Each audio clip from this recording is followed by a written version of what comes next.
Hi,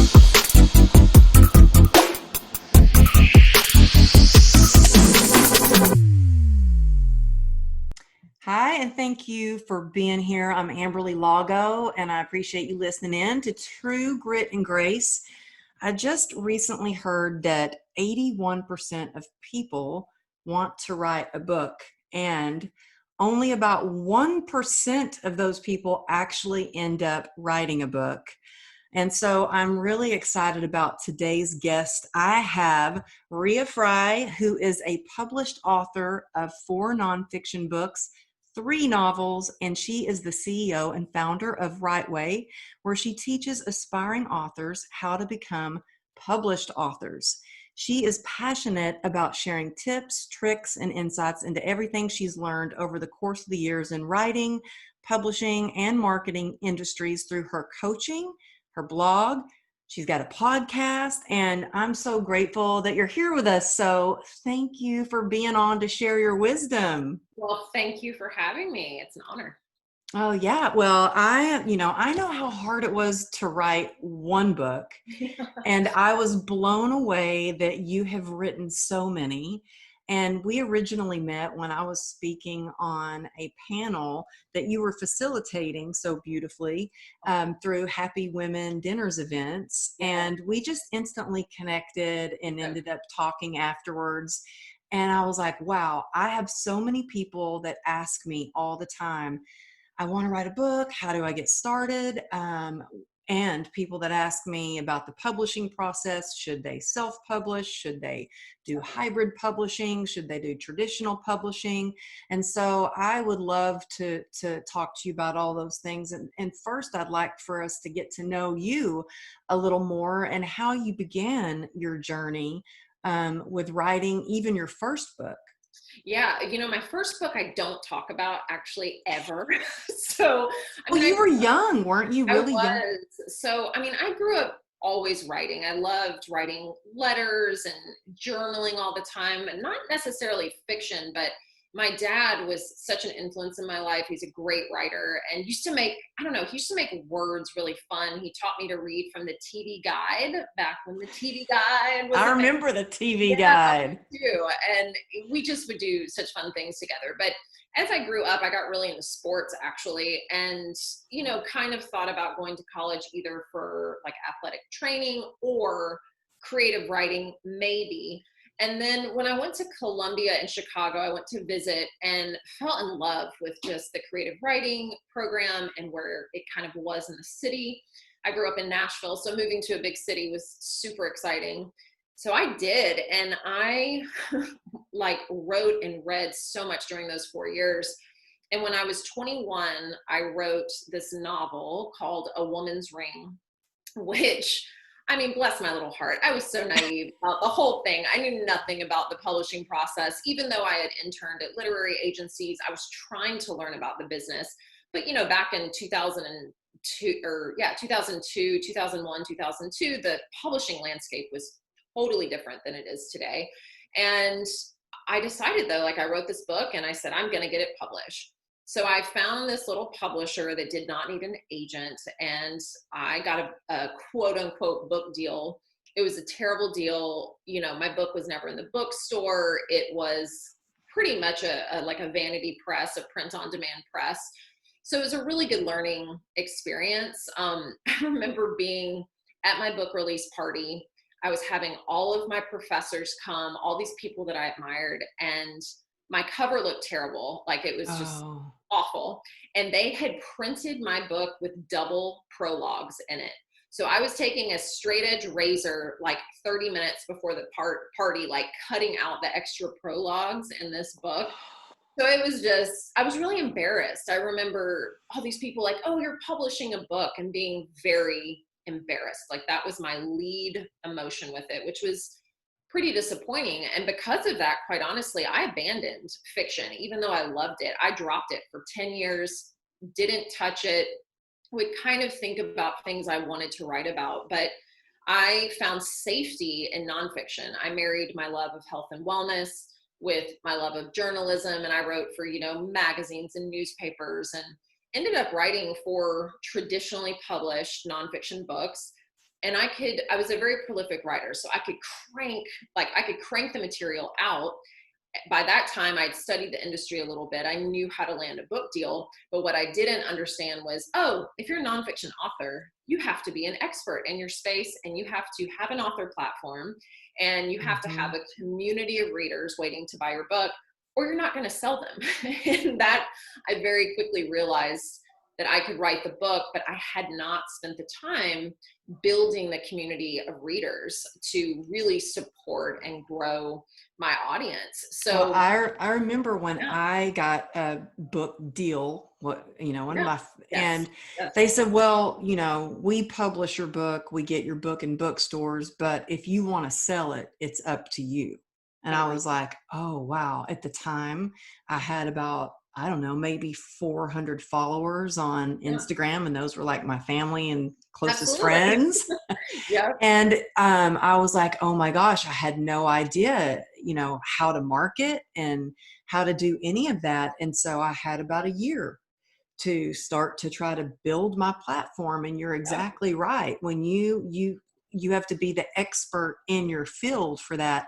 And I had no idea. And, I didn't have a LinkedIn profile yet. And so I was like, I got to get a LinkedIn profile. I have to get headshots. I have yeah. to get a website. I mean, there's so much that goes along with that. But yeah, I was in the same boat, and I had no idea just what goes along with It's when you're writing a book. there's so much that goes along with it. And when I was publishing nonfiction, this was still like, I don't know, 2010, 2011. So again, the author platform wasn't as huge as it is today. There were really no influencers yet. And I remember being somewhat placated by reading the stats, which are depressing, but that, the average book sells 250 copies in its Wow. first year and 3,000 copies in its lifetime. You're So I think, kidding. no, I mean, that is still, I think that still stands true today. And I remember being like, oh, well, then I'm okay. I set the bar so low, and I had fed myself this story that if I'm going to be a published author, it's more of a passion project. I could never make money at it. I could never make a living at it.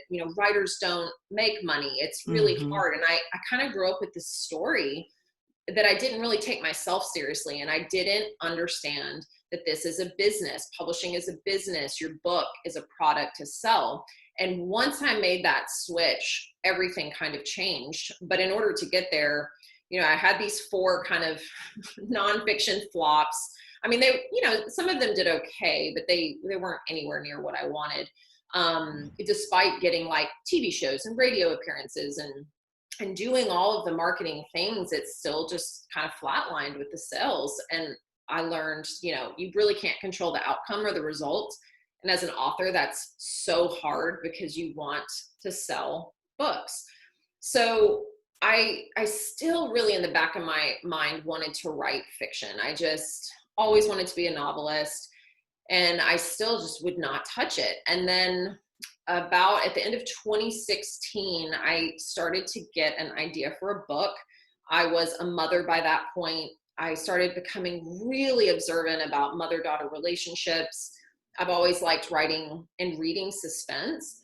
So I had an idea for this book. I was in an airport, and I witnessed this exchange between a mother and daughter that was awful. The mother was physically and verbally abusive to her child. And I just remember wanting to like take this little girl, and she was all decked out in red. She looked like Christmas, red dress, red shoes, red bow in her hair. She wasn't doing anything to provoke her mother. And my first reaction was to empathize with the mom. And then my second reaction, or the question I asked myself was, if this mother is acting this way in public, what's going on behind closed doors? Oh, yeah. Which led me to, is she a bad mother, or is she just a mother having a bad day? Because I've been that mother. I've had those bad days, and I've had good days. So I got an idea to write this story. I created this story around these 2 people, these 2 real people, about this woman who kidnaps a 5-year-old to save her from her abusive mother. And I could see the whole story from start to finish, like standing in that airport line. The moment I got home, I was working 3 jobs at the time. My husband was struggling with work. Our daughter was very young. I quit 2 jobs that very week, even though we desperately needed the money. I gave myself 8 weeks to write that book. I wrote it in 4 Wow. weeks, got an agent, landed a 2-book deal, then another 2-book deal. And it Wow. has quite literally changed my life because I did not give myself a plan B. I didn't allow myself to be like, oh, well, if this doesn't work out, then, then I'll go do this. I mean, my husband made me like a film casting board of who's going to play these characters in a movie. He did a mock Wow. book cover of the book that I would look at every day. I would rehearse what my imaginary agent was going to say to me when they said yes. I imagined what the editor phone call would be like when I talked to the editor and they offered me the deal. I practiced those imaginary speeches every day. I wrote it down. And it literally came true almost verbatim. I got the publisher that I wanted. I got the deal that I wanted. I got the agent I wanted. And it just all happened. It seemed to happen overnight, but it was like a 15, 20-year process to get there. And again, I went into that very naive, even though I knew, somewhat more about the business. I was a brand new fiction writer. I was no one in this arena. The author platform wasn't quite as important as it is in nonfiction, but I was like, I'm going to treat this like a business. I worked side gigs to raise $20,000 to pay a publicist. I looked at it as a business expense for startup costs, and approached every step of it. I took the emotion out of it, and I was like, I'm going to grow my business. I'm going to grow my business as an author. And Well, see, I think that's what's really, really important. I want to highlight some of the things you said is you really set intention for what you were doing. You were, or you can say manifest. A lot of people use that word. I'm like a specific manifester. I love, all of that.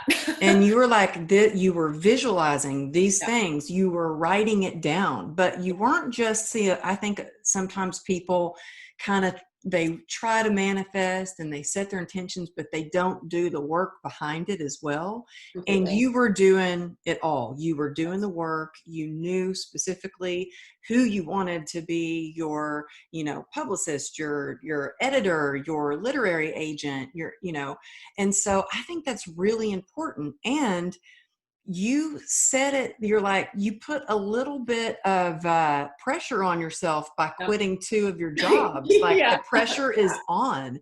Yep. And I think when we get a little uncomfortable, that's when it kind of spurs us along to make something happen. That's when everything good happens. Like nothing good ever comes from a comfort zone. And we're desperately afraid of change. I think biologically we're made that way. It keeps us safe.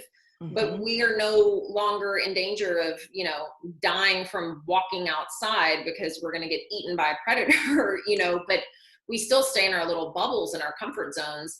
And one thing that helped me with that whole amazing story, I mean, it's still the most exciting time in my life. But I got really clear on what I wanted, not what I wanted the world to think of me, not what I wanted my ego, like, oh, I just want to have a traditional publishing deal or land with one of the big 5 publishers. It wasn't about that. I wanted to prove to myself that I could finish this story. I've never had so much fun writing anything because there was pressure, but I had no deadline. I could play. I mean, it was just fun. I was totally in the flow of things, but I got really clear on what my goals were. And that's the first question I ask when I work with clients, what are your goals when it comes to publication? And a lot of us give the same canned answers, like, oh, I want to be a New York Times bestselling author. I want to be on the Today Show. But when we dig and actually find out, 9 times out of 10, that's not actually what they really want.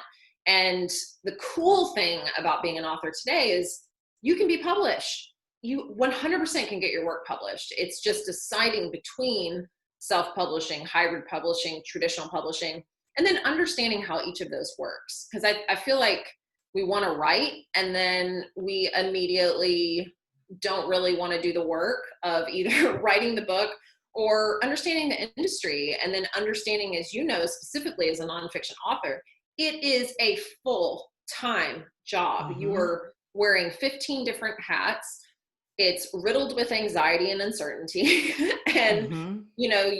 you have to really be willing to do the work. And I think for a lot of us, we think, when I get the book deal, I'm going to feel great. Or if this happens, then it's great. And I journaled during that time, and I said, when I get a book deal, nothing is going to change. I worked so hard during that time to make sure I was happy and content with myself, my work, just my intentions. And then, when the book deal happened, I was excited, but it didn't fundamentally change anything. I remember my book coming out, and a couple days later, before my tour, I was at my daughter's soccer game and like still going to the store and picking up groceries. And, it doesn't change who you are fundamentally. And I think that's a really important thing to note, because we're just so ego driven, especially when it comes to, having a big publisher behind you. That's something that people really want. And I think there's some interesting psychology there as to why. Like, what are you trying to prove? Mm-hmm. And I'm so glad you brought that up, that really you made sure you were enjoying the journey. It wasn't all about putting your focus on, when this happens, I'm going to be happy. Yeah. And I think that's so important, because if we just focus on, well, when I make this much money, or when I buy that house, or when I get to, be on that stage with that person, then I'll be happy. Then you're going to always chase success, and you'll never be able to fully live in the moment. And there's one other thing I want to backtrack that you said, was you saved up money and to $20,000 for a publicist. And that's exactly how much money I spent on a publicist, and it was worth every penny. Yep. For me, it was a great fit. And I remember when I first talked to the publicist, and she's like, well, I don't know, you're a first-time author. I usually work with New York Times bestselling authors. I don't know if I can get you to New York Times bestseller. And I was like, oh, wow, I didn't even think about that. Like, that wasn't even on my radar. Like, I want to be New York Times bestseller. Sure. My intention was, I just want to help one person. If one person can read this. And she was amazing. And I said, like I said, worth every penny. But boy, do I think it's important to research your publicist, because there are a lot of people out there that say that they're a publicist, but they will take your money and run. Definitely. And I think something really important to know about publicists and publicity in general, and I learned this very early on when I was weighing, like, do I want to do this or do I not want to do this? Publicity does not translate to sales. It translates to awareness of who you are and possible engagement of a new community. So, for me, that was worth it. Like, we reached 12 million people on launch day organically through all of the different, Wow. people did not buy that book, I'll tell you that. but I mean, it wasn't. What shows were you on? So for that, I didn't get on like any traditional shows. Like, I wasn't on the Today Show, or, that's hard for fiction. Fiction in general is hard for the Good Morning Americas, unless you are a well-established author. I was a first-time author. I did over 50 events and tons of conferences and podcasts and things like that. But we really focused on digital. We did focus on Instagram a lot, the book blogger world, and really getting my book out there so people could see it, everywhere. And I remember, and still to this day, like, none of it really hits me what's happened until I go into Target and I'm buying paper towels and, getting stuff. And I go to the book section, and my book is on that shelf next to the authors that I just love, that are like literally my heroes. And those are the moments, like, when I can just stand still. I'm in workout clothes, no makeup. And I'm just like, did this really happen?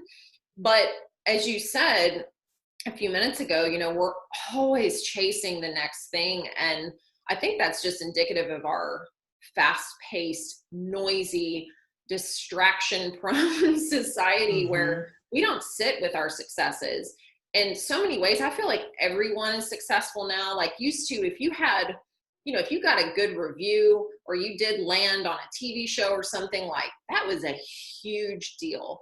Now I feel like everyone has an audience. Everyone can do a TEDx talk and do, it's just, I feel like that too. I feel like, saturated. there's more people, and when I see that someone's done a TEDx, I always go and look, well, which one did you do? Because Sure. there are really small ones and then there are big ones. Absolutely. And you're right. Now with social media the way it is, you can become famous overnight on Yeah. TikTok. I mean, you Right. can. See, I'm so old school. Like that's never felt good to me. And it's tough. I mean, before we started recording, we were talking about this comparison game, and it's, as an author, as a business person, as a human being, it is impossible on a daily basis to not constantly and consistently compare yourself to people who are doing bigger, better things than you.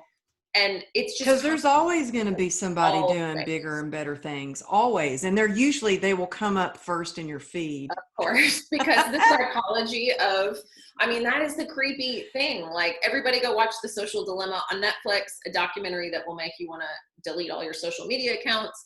My daughter, after that, she's 8, she watched it, but she was like, wait, so they're watching me? Like, 'cause she uses her iPad for music. She's like, they know what I like and where I am. And I was like, yeah. And she's like, I'm never using my iPad again. And then she was on it the next day. So that just goes to show you how addictive it is.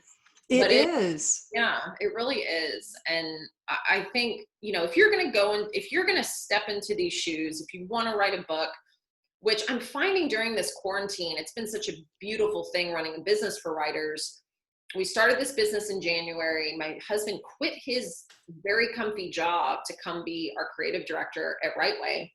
And I was like, we can do this. We rule our own lives. And we started it in January, and then COVID, happened. And I was like, oh my God, we're going to have to sell our house. What's happening? And quite the opposite was true. So many people have decided, if I don't write this book now, I'm never going to write it. And I have seen so many inspired stories come out of this time. And that's what I'm passionate about, is just helping people figure out their next steps. But you've got to do it without constantly leaning into that comparison game, because it's self-sabotage. I think it's hard enough to write a book, complete a book, publish a book, and then I don't know, I'm such a control freak that I'm constantly thinking ahead, and how's this book going to sell, and what can I be doing, and why isn't my team doing more? And I'm just trying to control all elements of it, where it really sucks the joy and the fun out of it. And writing should be a somewhat joyful experience. It's still a hard job, but I think for the people who want to write, really searching why you want to in the first place. Is it serving your business? Is it going to be a tool that you're going to use to land you speaking gigs or other paid things? Is it a source of revenue, or is it a source of pride and you want to see your book on a bookshelf, or you want to have a book, self-publish a book just for your immediate family and friends?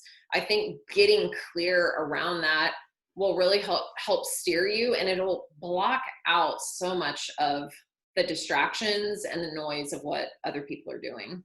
I think so too. I couldn't agree more. And that is one of the questions I was going to ask you, is just how do people get started? People will come to me all the time and say, yeah. I really want to write a book, but I just don't know how to get started.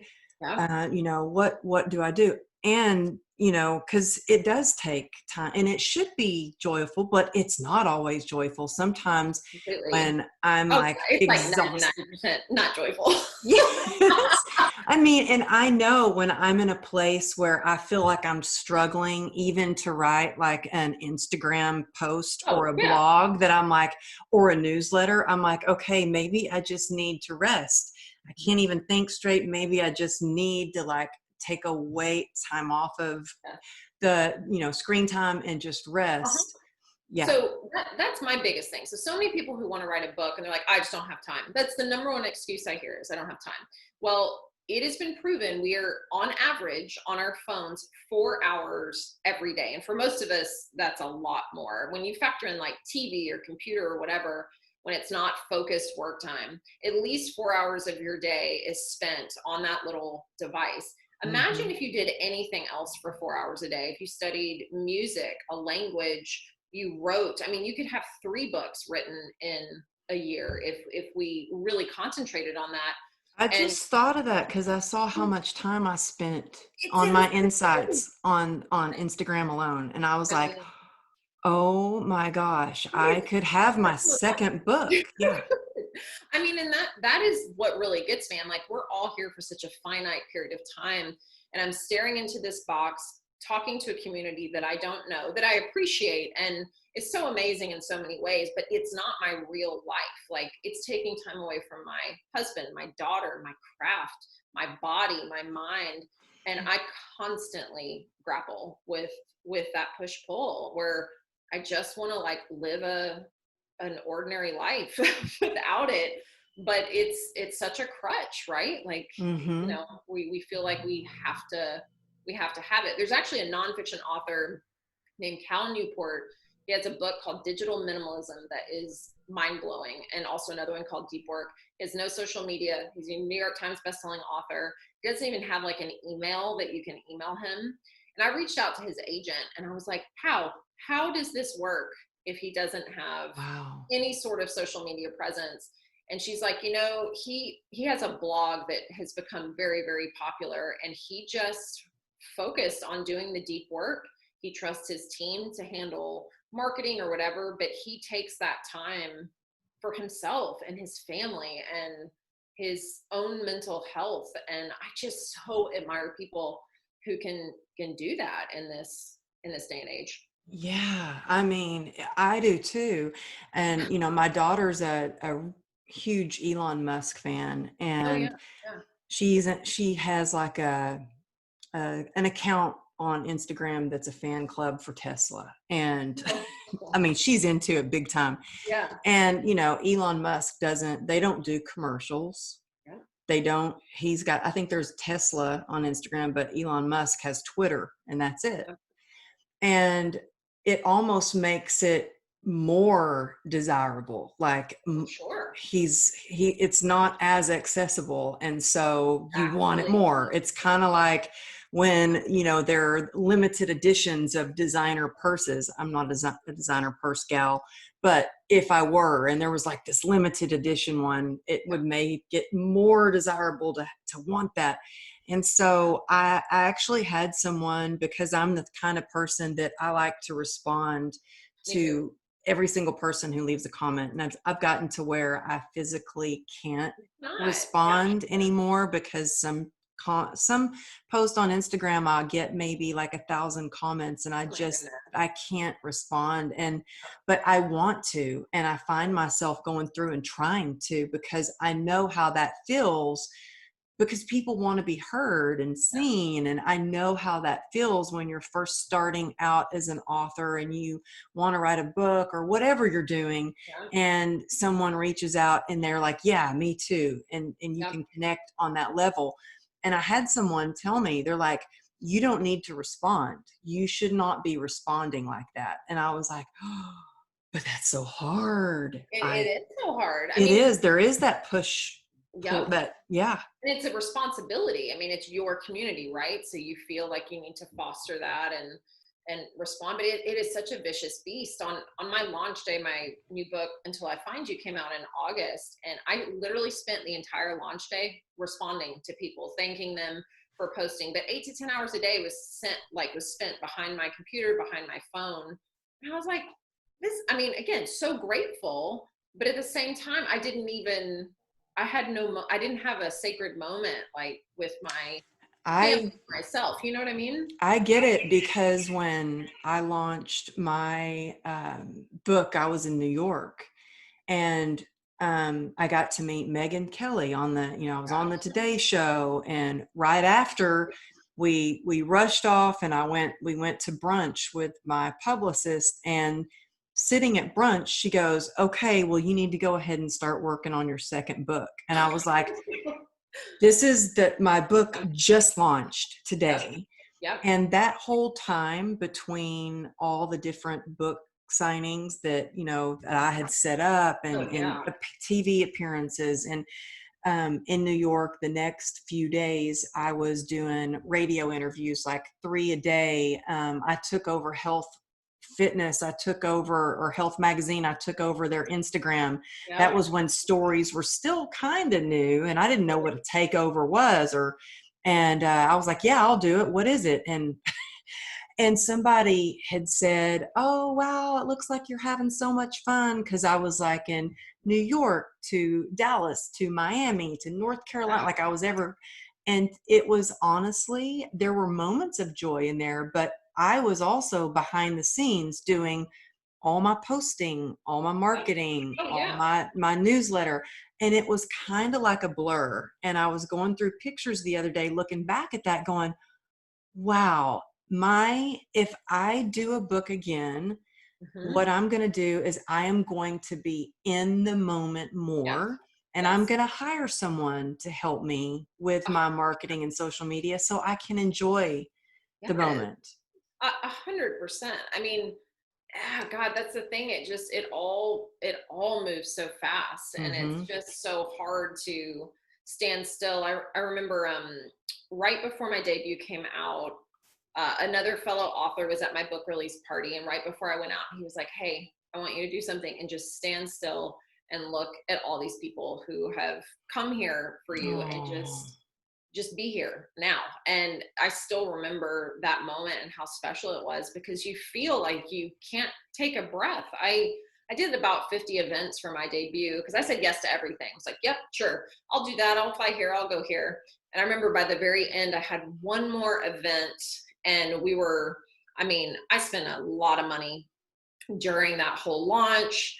I was exhausted. I mean, again, had my child, trying to juggle all of that. And we were going to drive to this last event. It was like a 10-hour drive. And my husband and daughter were going to come with me. But I was depleted. I had nothing left. I was emotionally drained. I was just exhausted. But it was a ticketed event. People had paid for it.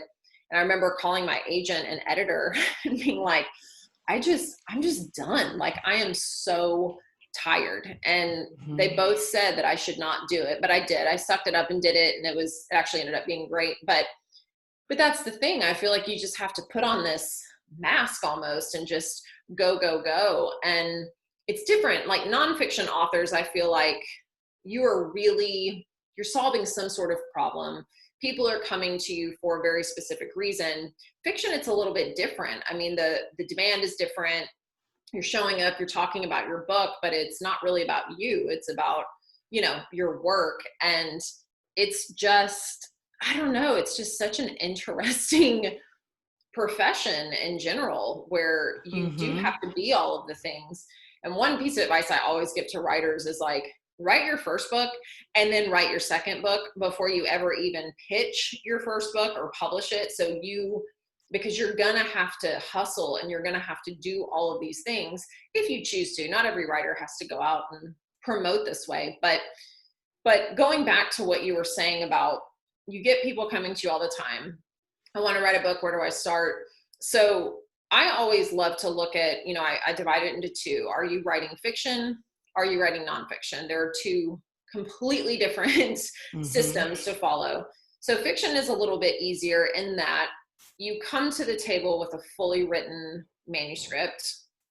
People come to us if they want to edit, if they need an edited manuscript, if they want a manuscript proofread, developmentally edited, or if they want to pitch to literary agents. So that's one thing we do. We've really cultivated good relationships with certain agents. And I love to just consult with the author and figure out what is the best path to publication, what they need. But you always have a fully developed project for fiction. For nonfiction, like, this is my specialty and what I handle the most in my business. You create what's called a book proposal, which is basically like a roadmap to what your book will contain. So if you're trying to get traditionally published, you actually don't write the book. You write this very comprehensive book proposal, which has all these different parts. It has your marketing plan, your bio, competitive titles, your audience, chapter breakdown, and it has a few sample chapters. And that's what people come to me to help co-create. And then from there, we pitch them to agents, or if they want to, I mean, you wouldn't do a book proposal if you were going to self-publish, but only if you traditionally publish. So there's just two totally different paths to do. And you have to figure out, again, I think you have to figure out, like, do I want to self-publish this? Do I want to hybrid publish it? Which, as you know, like, hybrid publishing is so confusing. So many people don't really know what it is or what it contains. Or do you want to really try to go for the traditional book deal and get the agent and get the book deal? It's a lot to learn. And when people will ask me, and that's the first question I ask them. I ask them the same questions.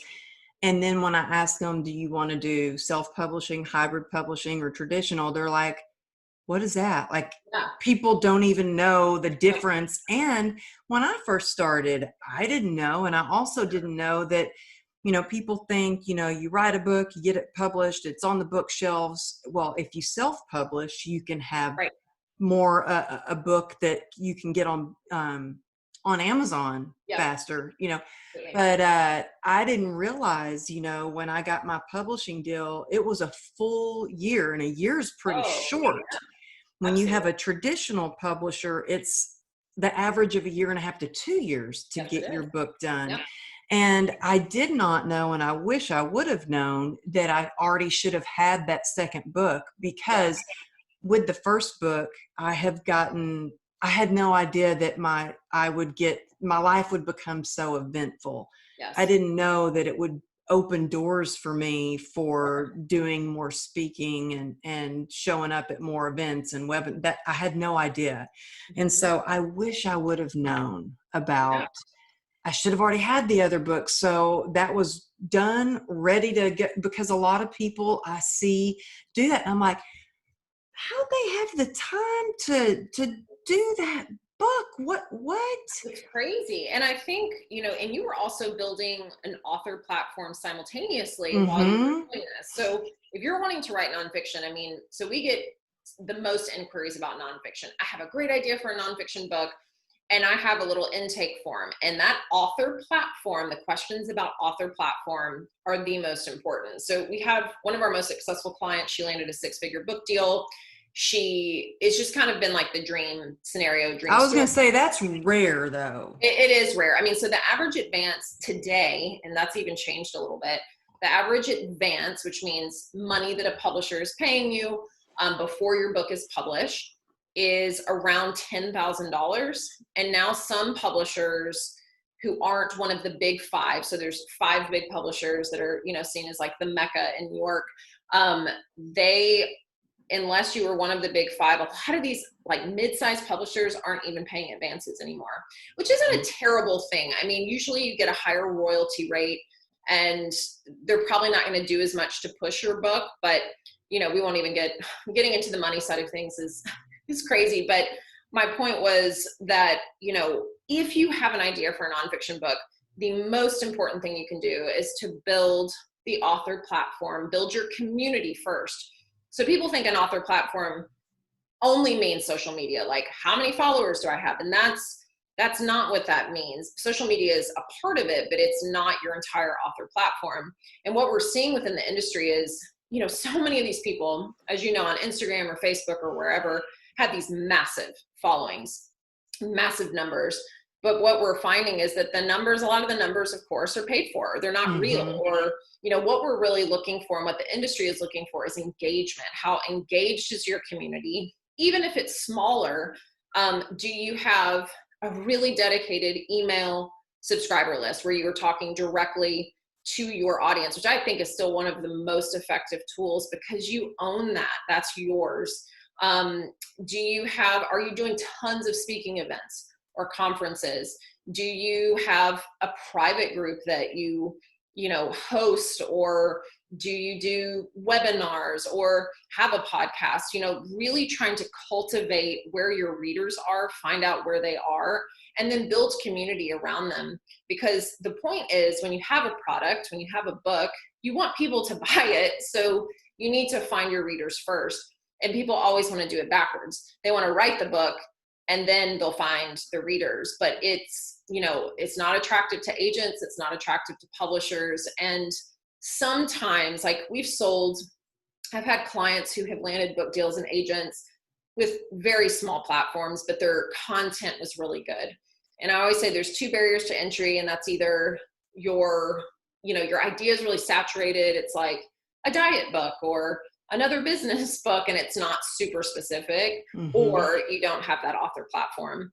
And it's frustrating. I mean, in the age of social media and book publishing in general, it's, again, 20 years ago, like, social media just wasn't a thing, and people were selling the shit out of books. Like, they were selling tons and tons of books, but the industry is really glommed onto, nope, gotta have social media, gotta have this big presence, because they're doing less and less and expecting the author to do more and more. And it's really true though. And I remember, even when I got my publicist, she said, look, I don't do social media. She goes, I do just media in, news, papers, blogs, podcasts, TV shows. She goes, I do not do, and she's not on social media. She has no social media. Love it. She doesn't even have like a big glamorous website. Yeah. Big shout out to Jill Siegel. She was my publicist. Yeah, she's amazing. I love her. But when I got on the Today Show, and when I got on Hallmark and some other shows, and actually my time with Jill was up after I got on the Today Show, and I was just fortunate that I did get that. But once you're on one show and you start building your author platform more and more, for me, I found there was a producer at some event that I was speaking at who happened to be a producer for the Doctors. And that's how I got on the Doctors, was she heard me speak at an event. For Hallmark, I had a friend that was like, I know a producer at Hallmark, you should be on. And they, so it kind of like, you have to do the work as an author, and you have to keep showing up, and it's hard sometimes. It is hard. It is. But I think I'll never forget when I was first, like my book first launched, and I'm fortunate. I don't have like a lot of trolls. I've got a very positive social media. I love the people that I've connected there with. My favorite part of my whole journey is when I've been able to meet them in person. And so that was really a blessing for me, is when I finally got to meet people in person that we connected, and now I got to hug them. But I remember I got this one message from somebody, and they said, I hate people like you who make money off of their story by writing a book. And I was like, wow, this guy has no idea how much money I have spent to write this book. And that's not about you. That's about him. I mean, that's totally his story, his own insecurity. And I was just like, I haven't made any money. I'm still spending money. I was buying plane tickets to get to that book signing, or like you, grand, at least, like on just publicity and events. And because again, unless you're a huge author, and it depends on what publisher you're with, but they don't really spend the money for traditional tours anymore unless you are a big author. So a lot of times authors have to front that money and pay for stuff themselves and book things themselves, and it is expensive, and there is so much work that goes into it, which is the danger of social media, I feel like, because we are posting just like the results of our journey, and not, I mean, sometimes we post the journey and the struggles, but it's not a place to just be like, oh my God, this is so hard.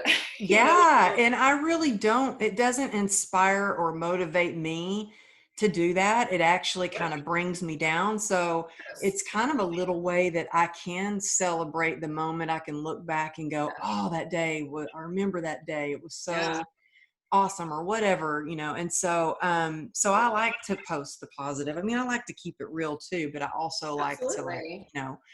post the positive. But will you tell people or share with others, like, what is the difference between, let's say, hybrid publisher Yeah. and then traditional publisher? Yeah. So a traditional publisher, which is what most people and what most clients who come to me want. They want a traditional book deal, a traditional publisher, which means someone is paying you for your book. It's going to be distributed nationally. You have the option to sell it internationally. You often have a film agent who can sell the TV and movie rights. You have an in-house sales and marketing team, an in-house publicist, and you really have that kind of support around you.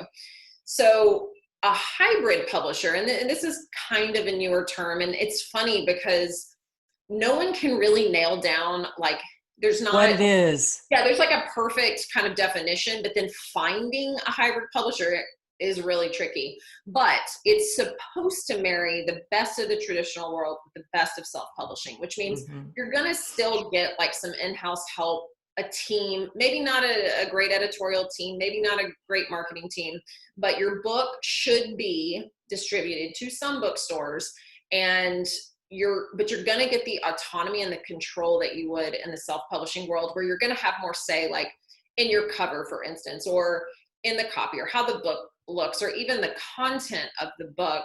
You're going to kind of marry those two together.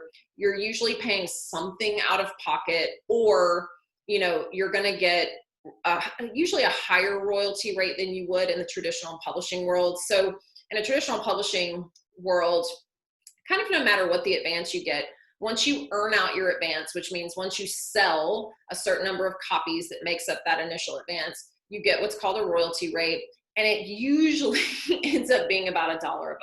That's what you're making, is $1 a book Hmm. in perpetuity forever. So the publisher is getting the remainder of that.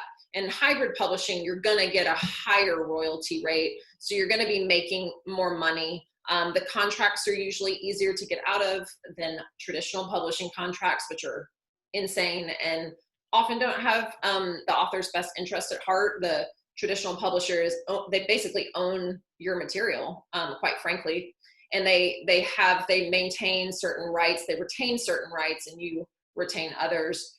In a hybrid, you're going to have more of your rights. You usually own your material, so it sounds really appealing. A hybrid, it's like, oh, this is the best of both worlds, but you have to do your research and your due diligence. No matter if you're picking an agent, if you're picking a traditional publisher, a hybrid, even if you're self-publishing, talk to other people who have either worked with the hybrids, worked with that agent or the traditional publisher, or if you're picking something for self-publishing, a format, talk to other authors who've published using that program or software, and really do the work there, and don't just like blindly choose. I think we are so eager to be chosen and like Hmm. have a book that we often skip that step, and then we regret it later, if things don't. Yeah, I can really attest to that. Yeah, And, yeah, when you write a book, it's very exciting. And when so you exciting. have a publisher that says they want your book, it's like, oh, they want me. Yep, Yay. I've got a publisher. I'm going to be a published author.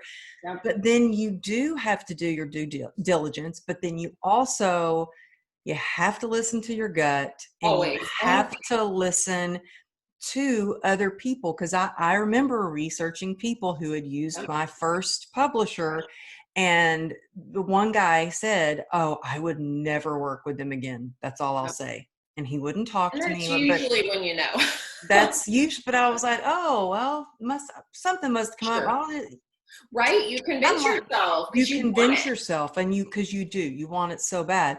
But I also, when it comes to signing that agreement, Yep. there's a lot there, and I wish that I would have had paid a little bit more money to have a literary agent Yes. look over that contract, because you were basically like signing your life away. And Yes. something that is, like for me, my little thing in the contract that was hard. It said the author will be paid after all expenses are met. Well, What are those expenses? what are those expenses? When are they going, and also you want to make sure that you will have access to the amount of books that are being sold, that you're not going in blindly, that the publisher is giving you, a monthly, like this month you sold 2,500 books or whatever it would be. Yeah. Because I didn't have that either with my Totally. first And publisher. yeah, and with, so again, a couple of things you said, like I always suggest people hire a lawyer to look over the contract. We actually have people, if, who get deals, they'll send us the contracts because I've become pretty well versed in contracts and language to be like, oh, no, you need to ask this, this, and this. And don't be afraid to ask questions. I think that is so huge. Like we feel like, oh, this person's interested in me and I can't possibly ask any questions. Well, yeah, you can. It's your career. It's your product. You do not have to say yes. Sometimes I feel like when you say no, then that does open up doors for the yes that you actually really want. And trusting your gut is such a huge part of this process. But like in the traditional world, you don't get a royalty statement or even know like your total sales. You get paid every 6 months. Some publishers like Amazon Publishing, they're amazing. They pay their authors monthly, which is really awesome. But there is something called Amazon Author Central you can get on. And every Friday, it shows you how many books you've sold. It's about 85% of your sales. It doesn't show ebooks, but that's a great way to keep up with it too. If you're traditionally published and want to know your numbers, I think you have to know your numbers. And so many authors are like, I'm not looking. I don't want to know. Don't tell me. I don't want to know my sales. But that is such a huge part of this. You have to know when your sales spike, when they dip. There might be a reason, like your book is just not on the shelf for some strange reason in that particular region in that store. And that can be fixed by just calling them up and or having your publisher do it. You have to know the information, even if it's painful. Like, I launched during quarantine and it's not been great. Like the sales haven't been anywhere where I need them to be. I feel like we've done everything we possibly can. And it's one of those things that it's just like, I feel like I'm beating my head against a wall. Like, what else can we try? I said I wasn't going to hire a publicist this time. But then I panicked and hired someone at the last moment and kind of wasted that money because it wasn't very strategic. And, this career is a bunch of trial and error. There is no one size fits all, but you do have to figure out what you're willing to do, what you're comfortable with. And that really goes back to what we were talking about with author platform. When we talk about that, that doesn't mean getting on Facebook, Twitter, Instagram, LinkedIn, TikTok, Pinterest. I always say pick one or two where your audience is and go deep, or don't do social at all. Build your email newsletter list, be a rebel, like go out there and meet people. Cause I feel like meeting people in real life is where the opportunities happen, where the magic happens. And as you can attest to that, like meeting a producer, showing up in real life, if we're ever allowed to do that ever again. I know. I hope that'll be soon. I really do. God. I hope that'll be soon. And you know what I've seen a lot of people do during this time where COVID is going on, that, there's a few people like Glennon Doyle published a book during this time. Yeah. Jay Shetty. And what I've seen with Jay Shetty, he's been like a machine. He started really pushing the book months in advance for the pre-sale, which I didn't know to even push a book for pre-sale. I had no idea. I didn't have any guidance with that at all. And so I basically, I think, had about a month window, and I didn't know. I should have been talking about it every single day. I had no clue. And so I see how much. And then you can also, what I've learned is you can have your tribe of people that you let them read your book early. And the day that it launches, you have your tribe of people go and write reviews for you on Amazon. Oh, yeah. I didn't know that either. And I was afraid to ask anybody to write a review. No. And it was hard for me to ask for help. But when I've asked other authors, I'm like, gosh, how did you get over 100 reviews on your book? Like the first day, they said, I asked. And I was like, Exactly. Oh my God. Ask, ask, ask, ask. That's been the biggest lesson. And that's where, again, Instagram has been my best tool, because the writing community is so generous and so lovely. And I've been able to connect with huge authors that I would never talk to. And just by sending a direct message and asking a question or basing something on reciprocity, I love sharing other authors' books. And that's important too, is really building that rapport mm-hmm, before you have a product to sell, so it doesn't feel like you're only engaging to ask for something. But also when it comes to launching, there are 4 different ways you can launch. Like there's the bestseller launch, where you're going after those bestseller lists, and that entails a whole different bag of tricks. There is an influencer launch, which I think is really cool. Like if you don't have a big following, you most likely know 4 or 5 people that have a decent engaged following, and you establish relationships with them, and then ask them to maybe post about your book, review your book, which I or think is do a live. do a That's live. what Jay Shetty's doing. Yeah, He was doing the day of doing totally. lives nonstop with other Completely. And huge. the sales, we're again doing that, running the data on that with all these Instagram lives and all these virtual events. The sales are only about 10% of your viewership, but it's better. It's better than nothing. And Um, it's bringing more awareness, like it you said is, and earlier. that's what that is half the battle in this Mm-hmm. game. It's not just about selling; it's about really engaging, and yes, your audience becoming aware. And then you could also focus on the email launch, your subscriber launch, where it's a list launch, so you're only really targeting your engaged subscriber list on your newsletter, and really hoping that they will share the word.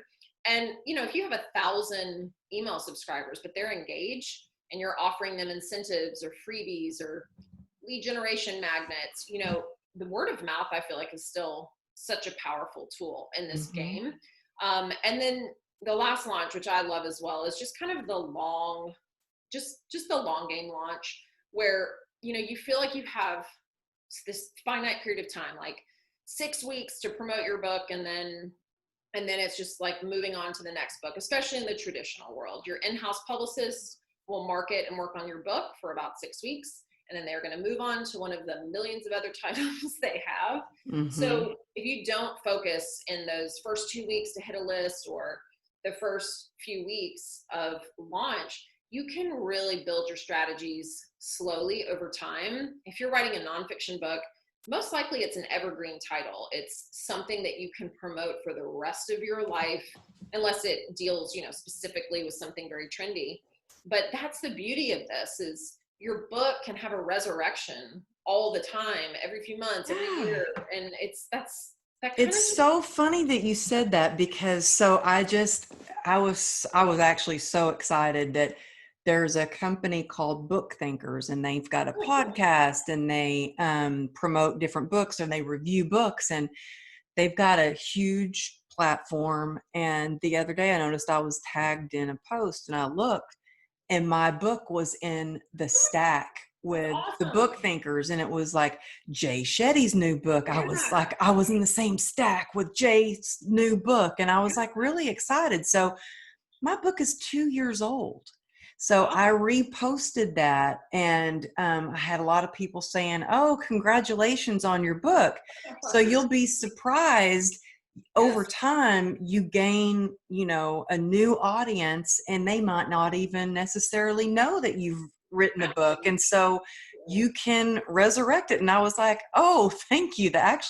The book's 2 years old, but Oh, it doesn't matter. Yeah, but you like can. you said, it's Yeah, evergreen. I it is. still I still do webinars. I Yes. still do courses. I still am asked to speak at conferences about my Yes. book, and that You is have stacks of something, your book there to sell. Yeah, absolutely. and so yeah, I think that's so important. You have just really been so helpful in clearing up like the difference between, self-publishing, hybrid, and traditional, and also letting people know that you got to put some skin in the game. Like, it's not, because I think a lot of people, or people that have come up to me, just think when you write a book that it means you're going to get money. And Oh it's God, like, if you're doing this, no, you can make. I mean, you know, you can absolutely make a great living doing this. You can be a six-figure author. You can write full-time. You can do all of those things, but it takes some strategy around that. And again, approaching it like a business. But I always say, if Mm-hmm. you're doing this for the money, like, then that's not the right reason to do it. I mean, you Mm-hmm. can make it, absolutely, but it should be for a different reason. I think you're going to burn out really quickly if it's just for the money. That's exactly why. And, I just had somebody ask me, I had a client ask me the other day, she said, well, I just don't know if it's worth it. I don't know if it's worth giving up time with my family and putting money into this.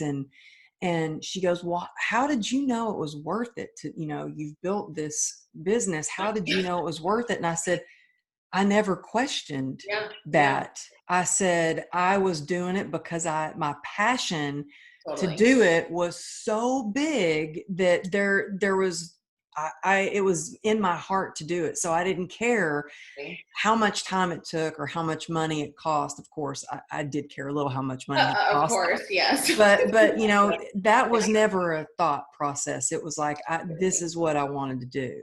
And, I think defining success too, for what that really means for you very early on. And of course it can shift and change, but really dig deep into that, because when you answer that for yourself and block out what the world deems as successful, it can free you up to just enjoy the process. And quite frankly, it's why I started this business for writers. Like, I want writers to feel empowered about their own careers and their own choices and informed, because in this industry, you can often feel in the dark.